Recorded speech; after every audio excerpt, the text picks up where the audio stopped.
Residential schools లో కొన్ని చోట్ల పరిస్థితులు దారుణంగా ఉన్నాయని, కొన్ని చోట్ల నూతన భవన నిర్మాణాలు మొదలుపెట్టి మధ్యలోనే ఆపేయడం వలన పిల్లలు తీవ్ర అవస్థలు పడుతున్నారని, క్షేత్రస్థాయిలో పాఠశాలను సందర్శించాలని ఎమ్మెల్సీ మల్లి కళ్యాణ్ చక్రవర్తి కోరారు.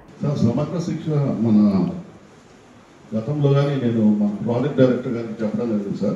మన రెసిడెన్షియల్ స్కూల్స్లో ఏమైపోతున్నాయంటే కొన్ని చోట్ల కంప్లీట్గా బిల్డింగ్స్, స్కూల్ బిల్డింగ్స్ వాళ్ళు ఏ రూమ్లో అయితే వాళ్ళు ఉంటున్నారో అదే రూమ్లో క్లాస్ రూమ్స్గా మార్చుకోవాల్సి వస్తుంది సార్. మనం ఈ పేపర్స్లో నంబర్స్ అన్ని బాగా వేస్తున్నాం కానీ నిజంగా మనం రెసిడెన్షియల్ స్కూల్స్కి వెళ్ళినప్పుడు పిల్లలు ఏ రూమ్లో అయితే వాళ్ళు ఉంటున్నారో, సో ఉదయం అయితే ట్రంక్ పెట్లన్నీ వెనక్కి జరిపేస్తారు సార్. జరిపేసి ముందు ఈ ఐఎఫ్పి బ్యానర్స్ పెట్టుకొని క్లాస్ రూమ్ అవుతుంది సార్. సో మళ్ళీ స్కూల్ అయిపోతారు, మళ్ళీ వాళ్ళ బెడ్స్ అన్ని మళ్ళీ అదే రూమ్ వేసుకోవాల్సి వస్తుంది. సో దీనిపైన ఎంపీ గారికి తెలియజేయాలనుకుంటున్నాం సార్. చాలా స్కూల్స్లో ఇదే పరిస్థితి సార్. మనం ఈ పేపర్ల మీద అయితే చెప్పుకుంటున్నాం సార్.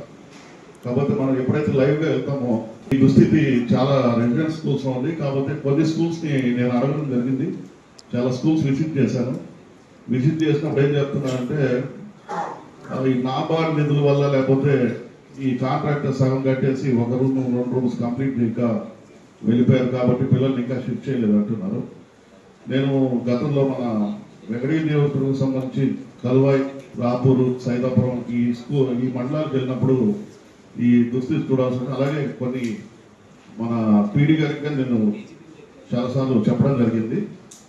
కాబట్టి దయచేసి ఒకసారి కలెక్టర్ గారికి, ఎంపీ గారికి ఒకసారి స్కూల్స్కి మనం విజిట్ చేస్తే మనకి రియాలిటీ తెలుస్తుంది సార్.